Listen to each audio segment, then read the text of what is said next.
Hi, welcome to a lecture on Chapter 9. This one's on cybercrime and information system security. We all have seen the news. We know how important security is and what kind of problems, whether it's coming from hacking to businesses, hacking power plants, hacking, right now, what? Potential election? Don't know. But it is big. It is biggest thing. Even this week, the CEO of Facebook has been in front of Congress. And I think I saw on Tuesday, they plan on hiring 20,000 security people. So security, big, big deal. So this chapter, hopefully, we'll talk about what is security, what the incidents are, what they are, how to identify the type of problems, how people can get into your system, what could be what's a good security program, what kind of measurements, what measures can you take to ensure, and then what happens if something does happen. So, we all know the threat landscape. Cybercrimes are increasing. Organizations trying to put countermeasures in place. The number of incidents have surged across the country. Well, this is 2014-15. It's even worse in 18. So whether it's the public sector, private sector, technology, it doesn't really make any difference as to which industries. Every single industry that has a computer, somebody wants to get in. If you've got a computer at home, somebody may want to get in. So security is a big issue. So why? Why are they so prevalent? One, we all know we have information there that people want. But what's happening here is the reason some of these things are coming to place is the attacks becoming more and more sophisticated. But also we're using computers, cloud computing, network websites, even IoT devices. All of these and some of the major attacks have been through IoT devices. Because of we're being so inundated with technology, we've just increased the opportunity for somebody wanting to cause problems has the chance. Of course, what happens when you get a problem, you want to see people respond quickly to issues and problems. Hard to do. Now, so you got most of the IT organizations are trying to keep up with security, trying to perform assessments on what kind of risk are they exposed to, what kind of problems are they going to see people trying to attack their systems, and deciding if it's worth going through the work to do to prevent them. So, plus you got some companies that are allowing you to bring your own devices to work. So now I can't control. It keeps my costs down to the company from the standpoint I'm not buying computers. I'm letting you bring your own laptop and iPad in, but I don't know what's on your laptop. And you're going to connect into my network with our company's data and such. So that becomes a potential risk. We're relying on software out there that has potential vulnerabilities. Operating systems, poor design, poor software design in an application that people can say, hey, I know how to get through. So it is becoming more an issue. Just getting an idea, back in 2014, it's over double in size in 7 years in new vulnerabilities. These are just vulnerabilities, not necessarily problems that have been solved. And then, of course, the sophistication of the people are trying to attack. And here's a classification of different types of predators, from black hat, violates computer and internet security with malicious or illegal personal gain. But you get all the way down all to some people just, I'm just playing games. You got a cracker who's trying to steal data. You've got a malicious insider trying to gain disrupt comfortable information. So, of course, you got industrial spies. You've got cybercrime. Somebody attacks you.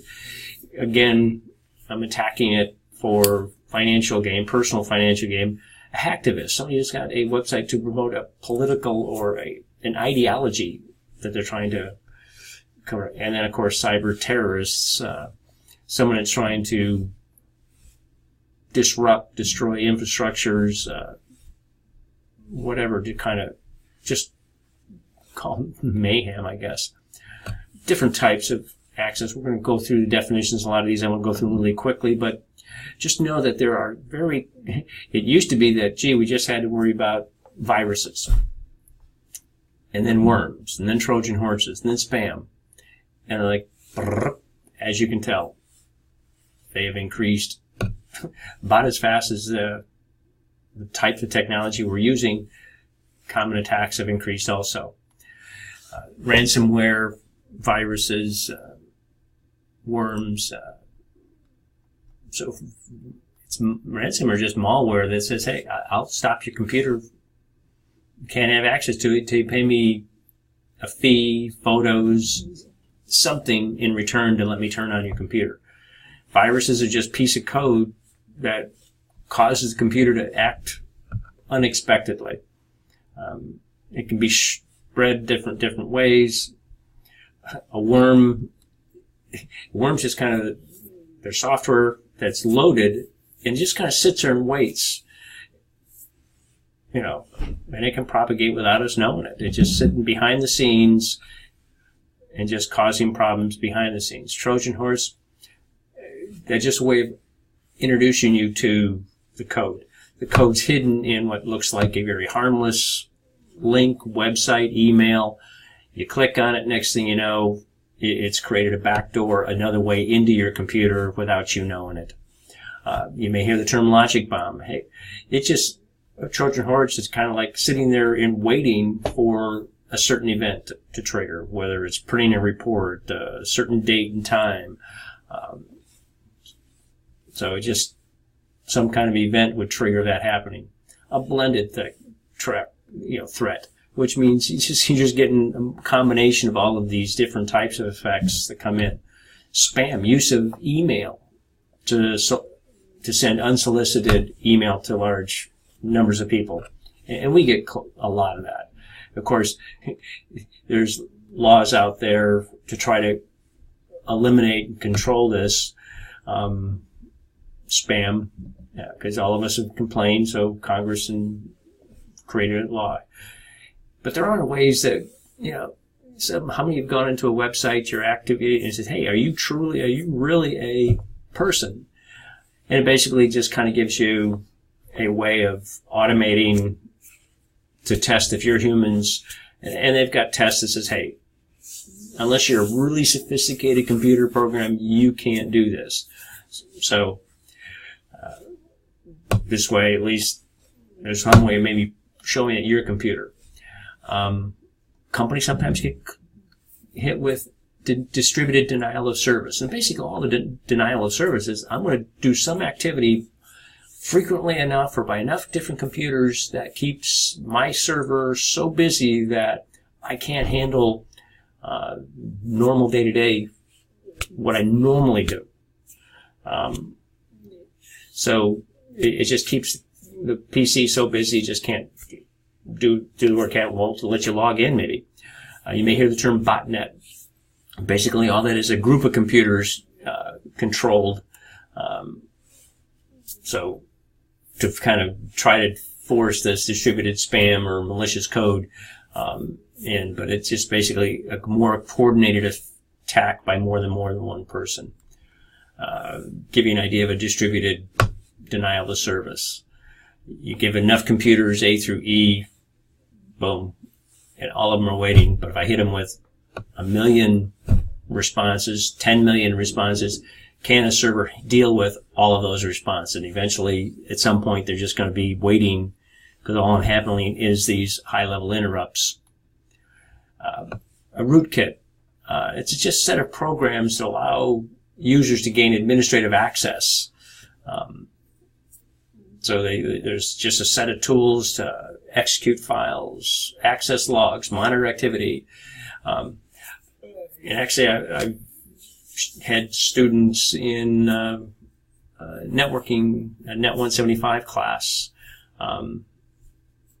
download and just see what kind of tools are available. Because if you're going to stop security problems, you need to start understanding what tools are available. But rootkit is just a set of tools. An advanced persistent threat. It's just an intruder gains access to the network and stays undetected, just slowly takes information away. So phishing, I'm trying to use an email to gather personal information. If I get information, maybe I can get in, understand your password, get in that way. Variations of phishing, you got smishing, which involves texting. You got phishing, which is using video or a phone call, voicemails. The thing we're probably all afraid of is identity theft. Somebody's using our identity unnecessarily without our permission. The data breach gets you access to what? Driver's license, credit cards, bank statements, who knows what. Opening them up in your name that you don't even know they exist. Cyber espionage, developing malware to steal company secrets. So you're looking, what are they looking for? They're looking for sales, marketing data, new product data, schedules, employee personnel data, customer data, sensitive data on partners and agreements, government, cyber terrorism. You got espionage, stealing, via the computer. But what happens if I want to intimidate a government or a company?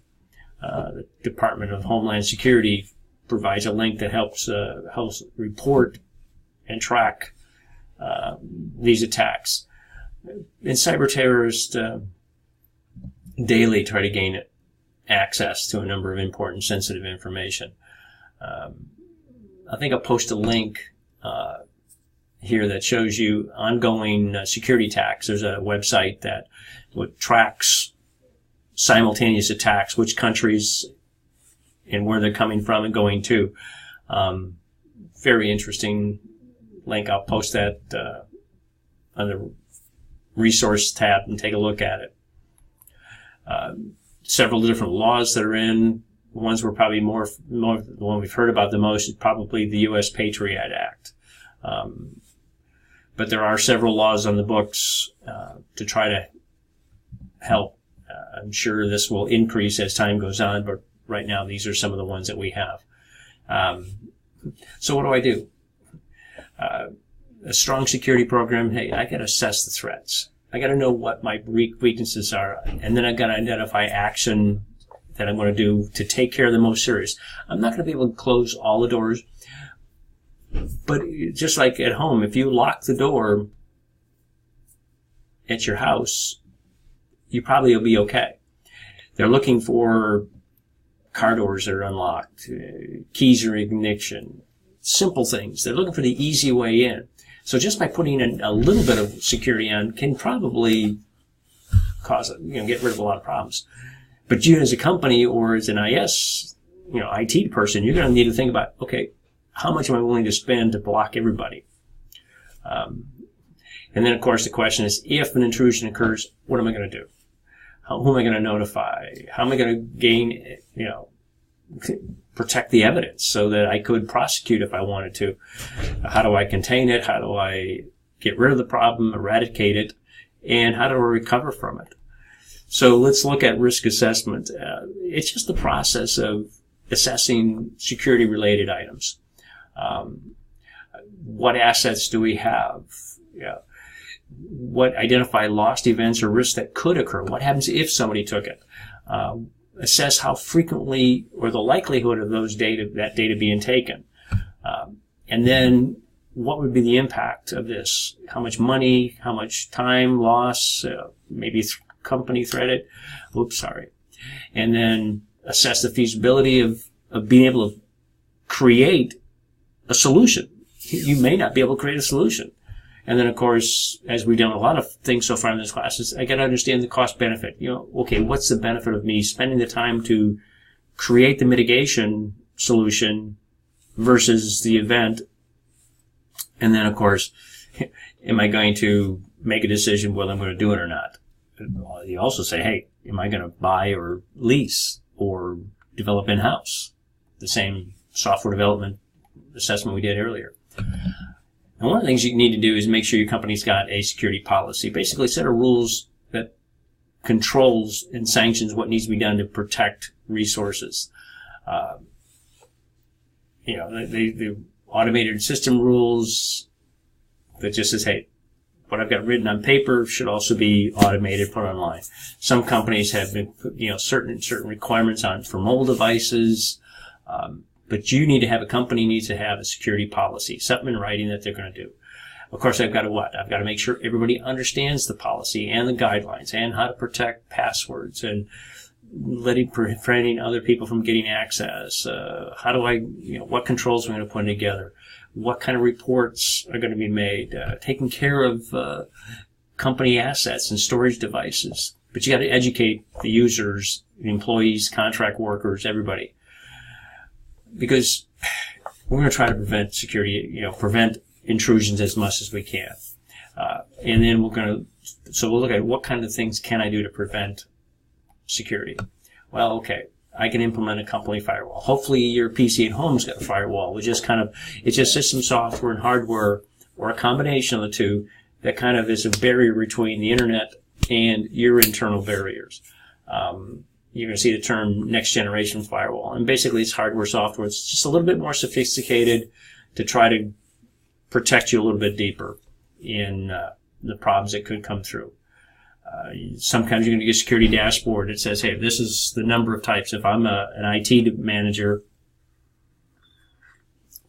I want to see what kind of threats I've got, how often, what type, am I good, bad? So I just want to, in a very quick glance, I want to be able to tell the security of our network.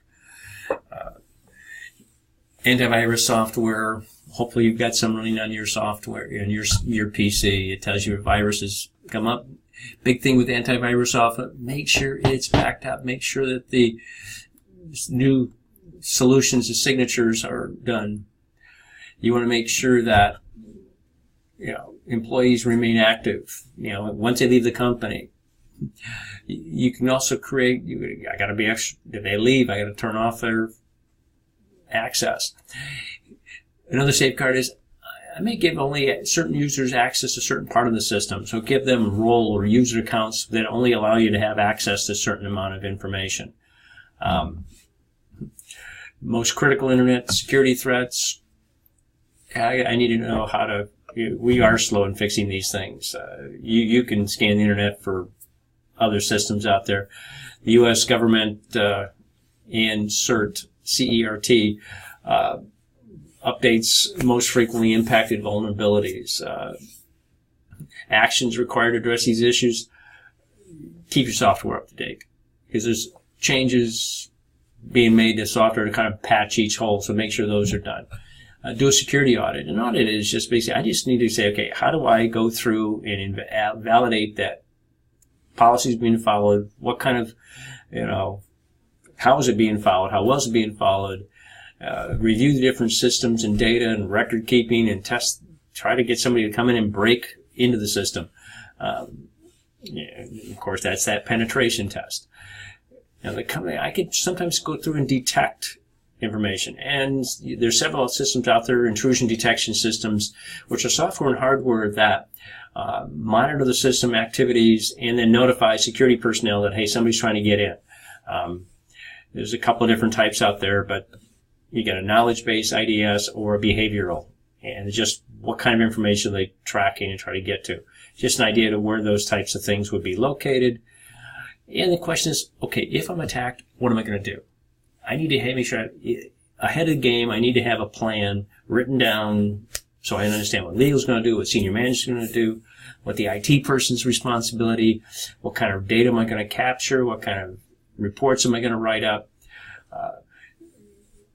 what set of questions we're going to ask, what am I going to tell my customers, keep track of activity logs, who's in the system, out of the system, how do I contain this? What do I do? How do I make sure that this problem doesn't go any further? Do I have to shut the entire network down, the whole system down, or can I shut down just a part of the business? Can I just shut down access to a database? You need to make sure who can make sure that goes. And then the question is eradication. How do I take the problem out? So the question is, before I start solving the problem, I need to say, hey, I need to collect and log all the potential data for criminal, because I may want to prosecute if we find it. So then it's, deciding what to do there and go on. What logs, calls, backups, frequency of backups. Am I going to do a full backup, a quick restoration of data? From where am I going to get the data from? From what time? Where am I going to back it up from? I want to make sure that I follow up after an incident. I got to make sure that, okay, how is the system compromised? What am I going to do to detect? How am I going to respond? What's the chronology? What's the order this stuff happens? What impact financially did it make to corporations? What's going to take to capture the perpetrator? What's it going to do to the ethical, legal duties, for customers, clients? So a lot of stuff going on. Now, you can pay somebody else to do this for you, a managed security service provider. AT&T, Dell SecureWorks, IBM, Symantec, Verizon, all of them have, some service that they can sell you to do this. And it may be to your advantage to have that done.